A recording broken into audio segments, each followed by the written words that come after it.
ছাত্ৰছাত্ৰীসকল এতিয়া তোমালোকক মই পৃষ্ঠকালি আৰু আয়তনৰ MCQ ফৰ SSLC এক্সামৰ কাৰণে আৰু 5টা অংক মই দি আছো তোমালোকক।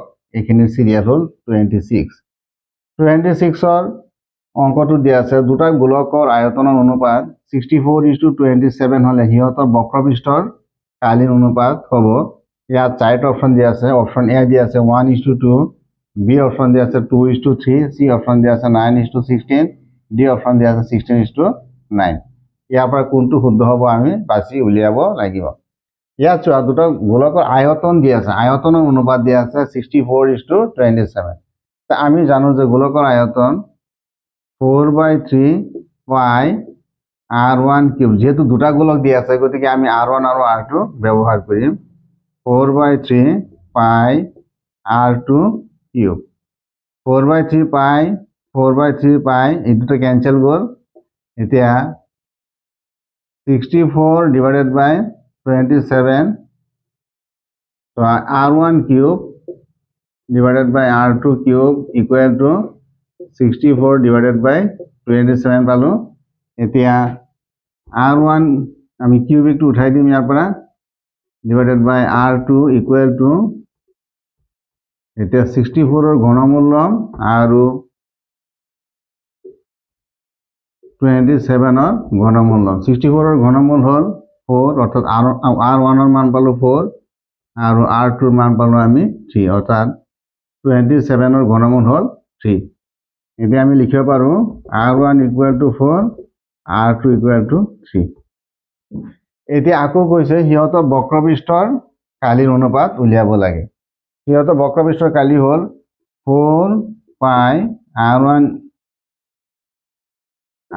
স্কয়ার divided by 4 পাই r2 স্কয়ার equal to এতিয়া 4 পাই ক্যান্সেল গ'ল, r1 থাকিল, r1ৰ মান হ'ল 4 স্কয়াৰ divided by r2ৰ মান হ'ল 3 স্কয়ার। 4 স্কয়ার মানে 16 divided by 9 অর্থাৎ 16:9 পালো। এতিয়া শুদ্ধ অপশনটো হ'ব ডি।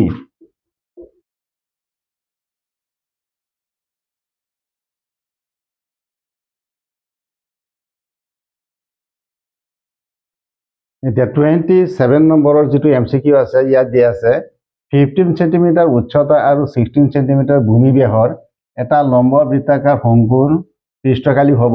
এ অপশনত দিয়া আছে 36 পাই, বি অপশনত দিয়া আছে 136 পাই, সি অপশনত দিয়া আছে 236 পাই আৰু ডি অপশনত দিয়া আছে 486 পাই।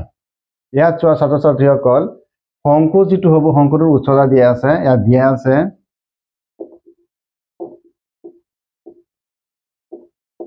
শংকুটোৰ উচ্চতা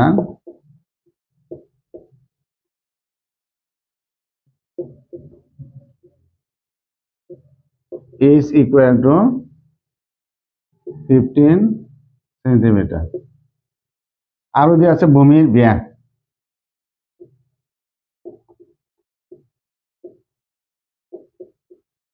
small d equal to দিয়া আছে 16 সেন্টিমিটাৰ। ইয়াত r হ'ব ব্যাসাৰ্ধ হ'ব 16/2 equal to 8 সেন্টিমিটাৰ হ'ব ভূমিৰ ব্যাসাৰ্ধ।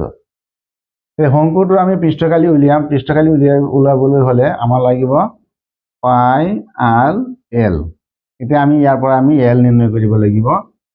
l equal to square root of ac square plus r square square root of h ৰ মান হ'ল 15 square plus r ৰ মান হ'ল 8 square। এতিয়া 15 into 15 5 into 5 25 5 into 1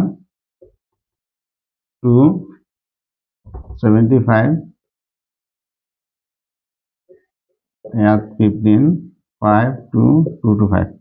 এতিয়া আমি এটো পালো 2 2 5 plus 64। এতিয়া 64 ইয়াৰ লগত যোগ কৰিলে 9 8 2 289। ইয়াৰ বৰ্গমূল উলিয়াব লাগে। এটা 289ৰ আমি বৰ্গমূল নিৰ্ণয় কৰিম।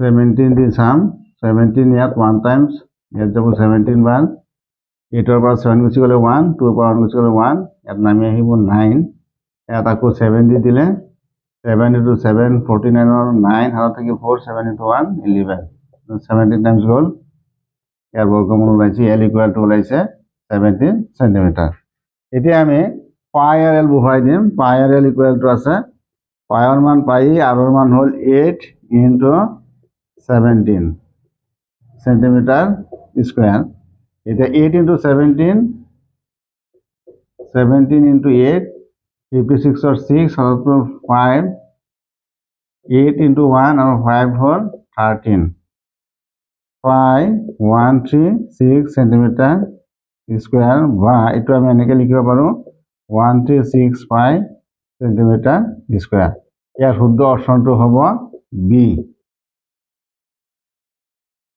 এতিয়া মই তোমালোকক 28 নম্বৰ এটা এমসিকিউ কৰি দি আছো ইয়াত দি আছে এটা গোটা বস্তুৰ আকৃতিৰ পৰা আন এটা আকৃতিলৈ পৰিৱৰ্তন কৰিলে নতুন আকৃতিটোৰ আয়তন এতিয়া চোৱা কোনো এটা বস্তুৰ আকৃতিৰ পৰা যদি আৰু এটা বস্তুৰ আকৃতিলৈ পৰিৱৰ্তন কৰা হয় তেতিয়াহ'লে কিন্তু আয়তন যেটো আছে আয়তনটো সদায় একেই থাকিব ইয়াত বাঢ়িব বা কমিব তেনেকুৱা নহয় আয়তন সদায় একে থাকিব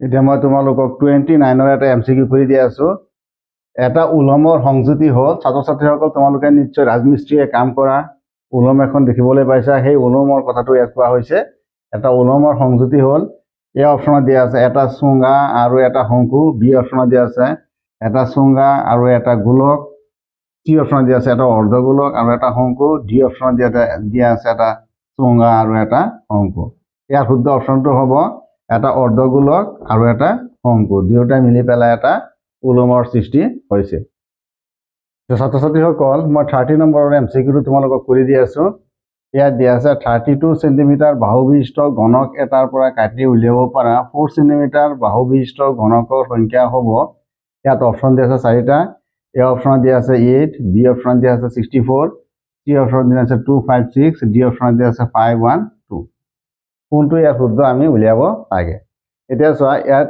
32 সেন্টিমিটাৰ যেটো ঘনক দিয়া আছে এই ঘনকটো হ'ল ডাঙৰ ঘনক আৰু 4 সেন্টিমিটাৰ বাহু বিশিষ্ট যেটো ঘনক দিয়া আছে এটা হ'ল সৰু ঘনক প্ৰথমতে আমি 32 সেন্টিমিটাৰ বাহু বিশিষ্ট ঘনকটোৰ আয়তন নিৰ্ণয় কৰিম তাৰ পিছত আমি 4 সেন্টিমিটাৰ বাহু বিশিষ্ট ঘনকটোৰ আয়তন নিৰ্ণয় কৰিম নিৰ্ণয় কৰাৰ পিছত ডাঙৰ ঘনকটোৰ আয়তনক সৰু ঘনকটোৰ আয়তন দি হৰণ দিয়াৰ পিছত যেটো আনসাৰ ওলাব হেতু ইয়াৰ শুদ্ধ অপচন হ'ব এতিয়া মই প্ৰথমতে ধৰিলো ডাঙৰ যেটো ঘনক আছে এটোৰ বাহু ইকুৱেল টু ক্যাপিটেল L আৰু ইয়াৰ আয়তন হ'ব capital L cube equal to 32 whole cube centimetre cube এতিয়া আমি ইয়াৰ আয়তনটো নিৰ্ণয় কৰি দিম 32 into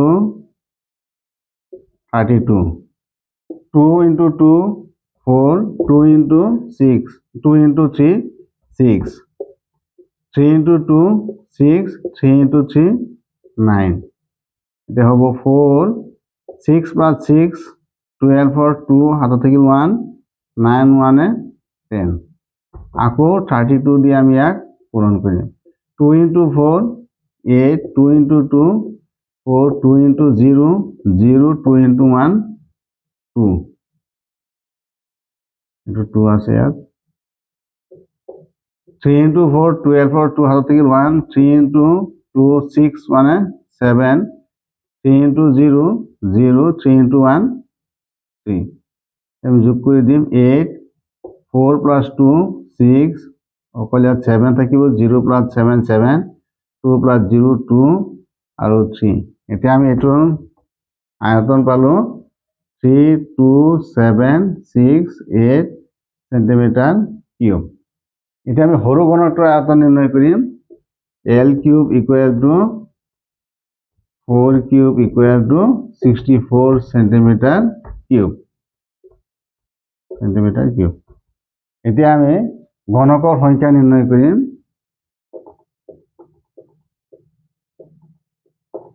ঘনকৰ সংখ্যা ইকুৱেল টু ডাঙৰ ঘনকটোৰ আয়তন ডিভাইডেড বাই সৰু ঘনকটোৰ আয়তন equal to 3 2 7 6 8 centimetre cube divided by 64 centimetre cube. এইটো সেন্টিমিটার কিউব কেঞ্চেল গ'ল। এতিয়া আমি এই সংখ্যাটোক 64 দি হৰণ দিম। 64 32 নাযায়, গতিকে 3টা সংখ্যা ধৰিব লাগিব। 3টা সংখ্যাত এইটো 5 টাইমছ যাব। 5 into 4 0 হাতত গ'ল 2। 5 into 6 13 32।